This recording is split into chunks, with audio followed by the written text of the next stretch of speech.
Юрий Дудь стремительно ворвался на мою территорию, на территорию политики, выборов и прочей, как бы скучной и неинтересной людям фактуры. Он сделал интервью с господином клубничным магнатом Грудининым, который внезапно превратился в товарища и претендует на второе место в гонке с нашим с вами любимым нацлидером на предстоящей выборной кампании.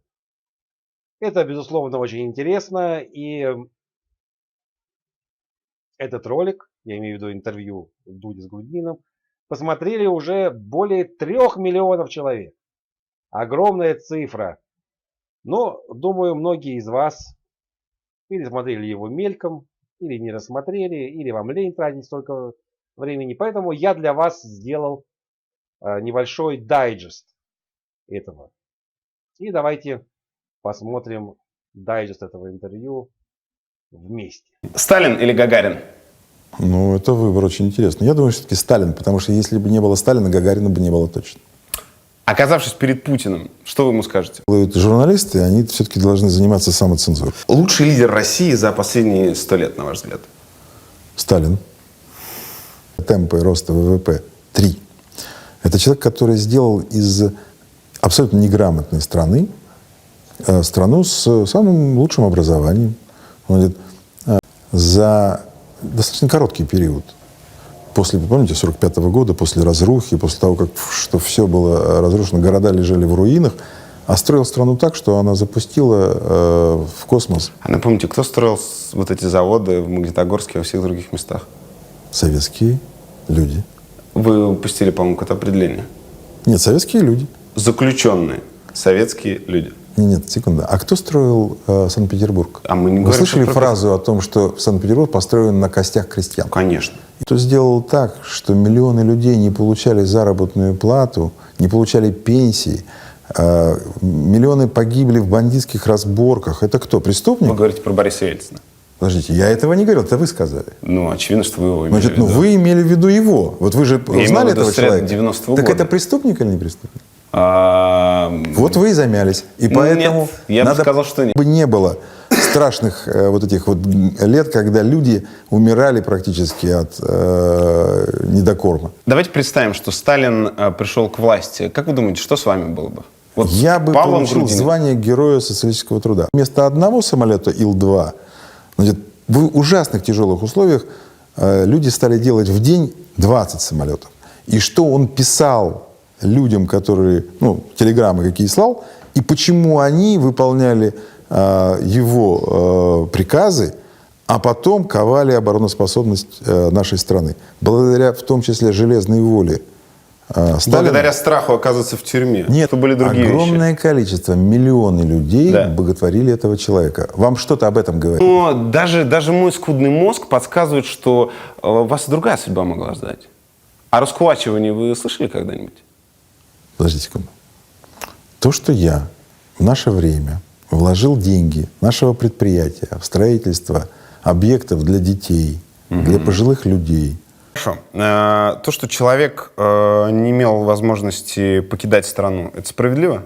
Это неправда. Я имел возможность покидать страну. Правда. В Советском Союзе я съездил в Чехословакию, Венгрию, Японию, побывал во Франции, и никто мне не препятствовал. А какой процент людей могли это сделать? Вот такой вот у нас веселый колхозник. Лично мне, дорогие друзья, больше всего понравилось ответ Грудинина на вопрос, что бы с ним сделал Сталин, если бы он сегодня был у власти. Присвоил бы мне звание Героя соцтруда. Я только добавил бы, что, скорее всего, посмертно бы присвоил. Так сказать, и, скорее всего, не он, а может быть, так сказать, последующие, как это, знаете, у нас после очередной реабилитации жертв сталинских репрессий. Такое действительно могло бы произойти. Ну, что взять как бы с человека? Человек постмодернист, но давайте с вами спросим себя, а какие у него шансы на предстоящих выборах? На самом деле, тут мы с вами вступаем в область чистых предположений и гаданий, поскольку реальных данных нету сейчас в принципе. Верить официальным, так сказать, большим, так называемой большой двойке, это ФОМ и ВЦИОМ, ну, в принципе, нормальные люди не могут, поскольку ясно, что это как сталинские, опять-таки, разведчики, попавшие в плен к врагу, они работают под контролем и передают шифровки в центр через средства массовой информации, но, к сожалению, так сказать, подправленные изрядно гестаповцами, которые их схватили в свои теплые нежные объятия. А с другой стороны, ничего другого-то у нас в стране и нет. У нас же социологов извели точно так же, как и, собственно говоря, многое другое в нашей стране, как и всех прочих иностранных и неблагонадежных агентов. Правда, кое-где в регионах какие-то люди на свой страх и риск все-таки проводят региональные обследования, и мы их можем увидеть через различные телеграм-каналы. Вот, скажем, телеграм-канал Низыгорь сообщил вот данные соцопроса по Калининграду. У Грудинина 41%, у Путина 35%, ну и там дальше Жириновский 12%, Собчак 7%, в общем-то, так сказать, все остальные далеко внизу.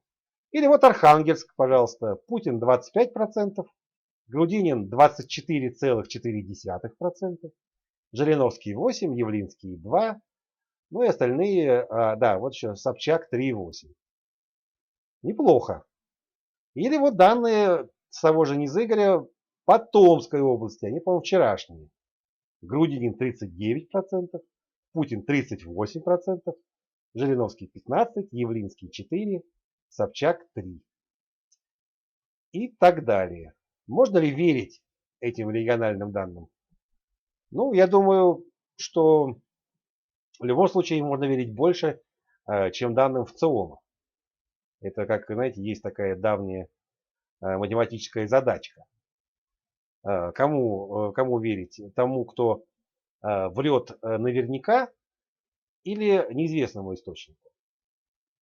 И получается, что тот, кто врет наверняка, у него заведомо информация отрицательная, а у неизвестного источника у него ценность информации 0.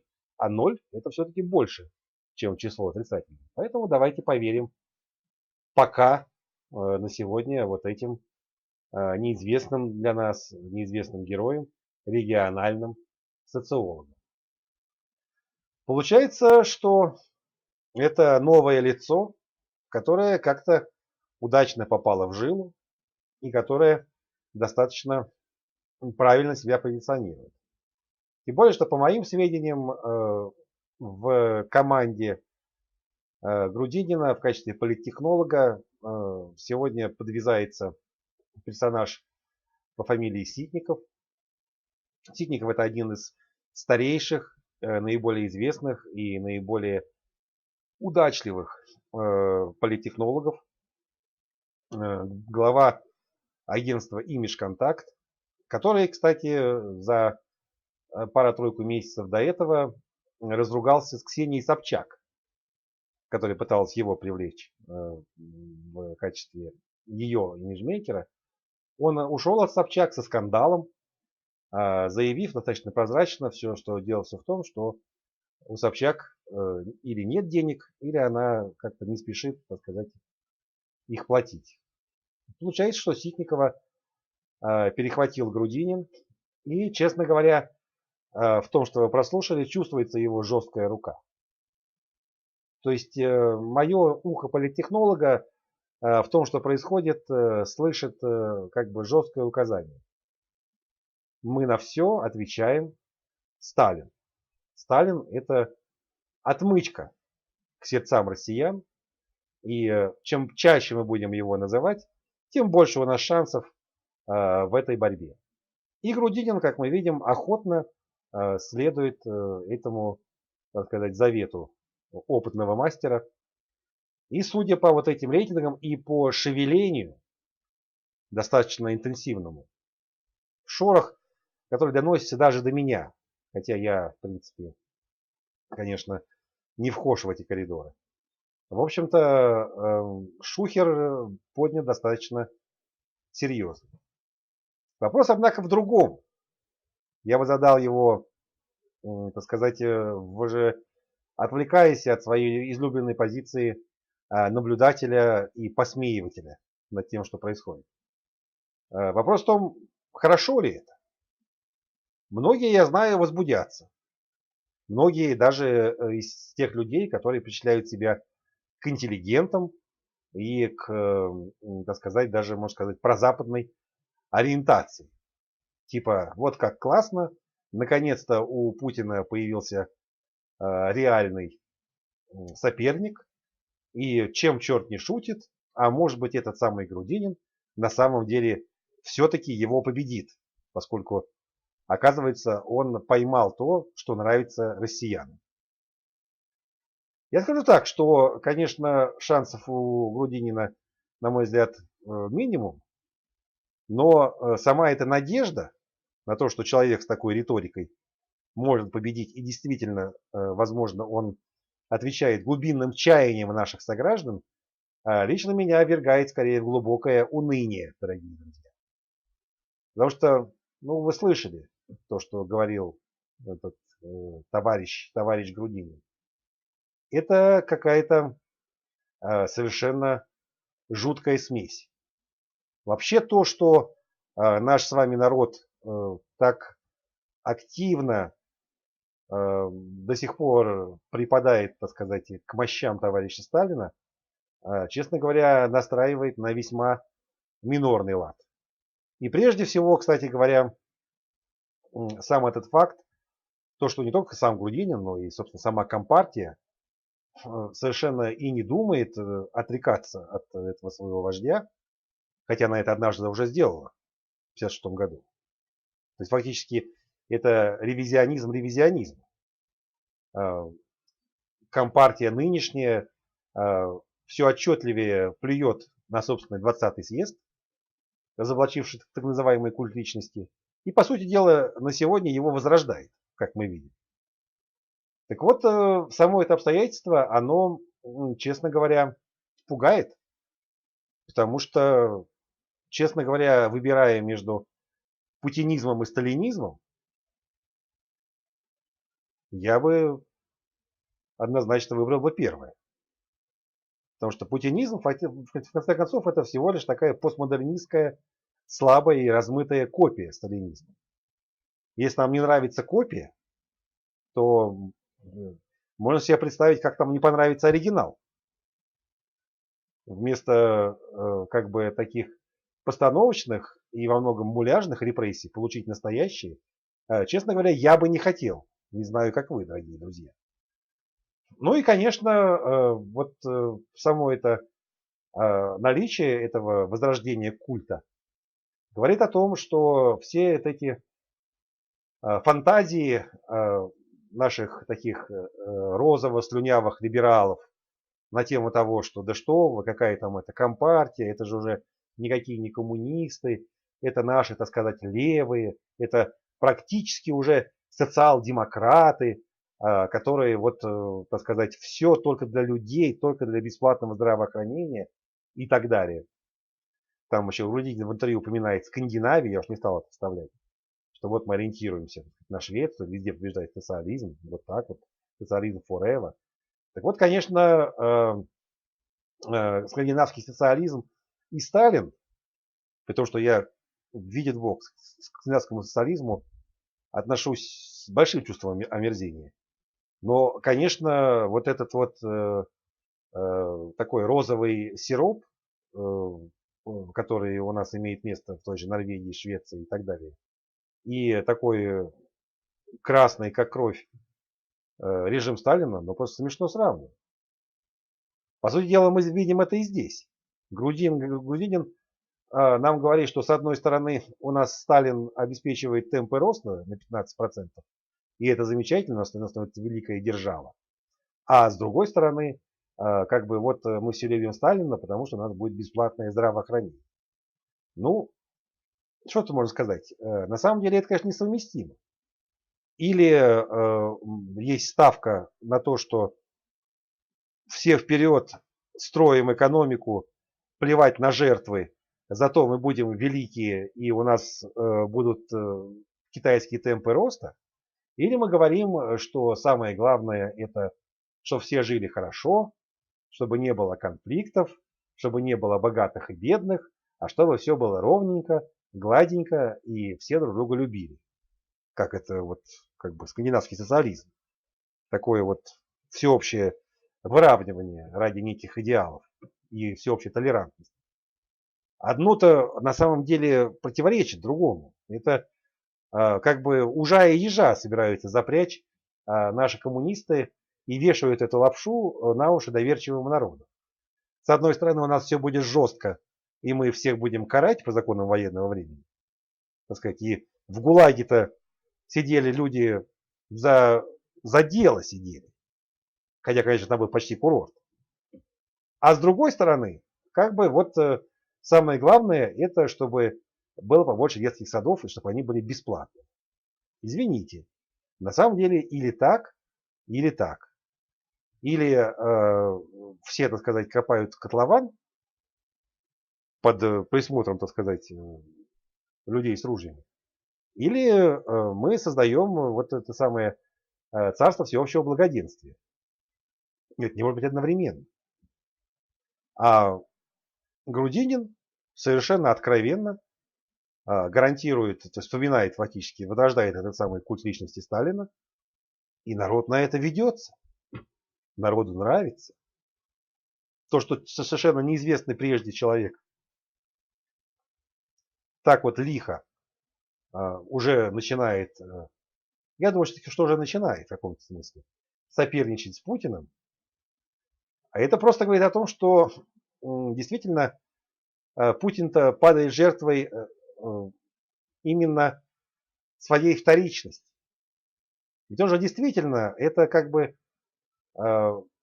все больше и больше за свои 18 лет дрейфует в сторону такого софт-сталинизма. Превыше всего государство, человек с ружьем это главный человек в стране, а мы в кольце врагов, нам надо делать там рывок. Кстати, вот одна из фраз Путина последних. То есть он все время себя пытается изобразить софт Сталина. Как бы, но при этом я не кровожадный. Не кровожадный я. Так, постреляем, ну, разве что совсем немного. Его за это, кстати, и упрекают. В том числе Грудинин. Не доводит, говорит, до конца. Если бы он доводил до конца... Ну, естественно, человек, который из себя изображает копию, он обречен на то, что когда появляется некто, кто заявляет о себе как об оригинале, он отступает в тень. И в этом смысле, опять же, я могу поаплодировать товарищу Ситникову, если, конечно, это он, который придумал именно этот имидж и преподал его нашему директору совхоза, клубничному магнату. Другое дело, что, конечно, непонятно, на что рассчитывает сам Грудинин.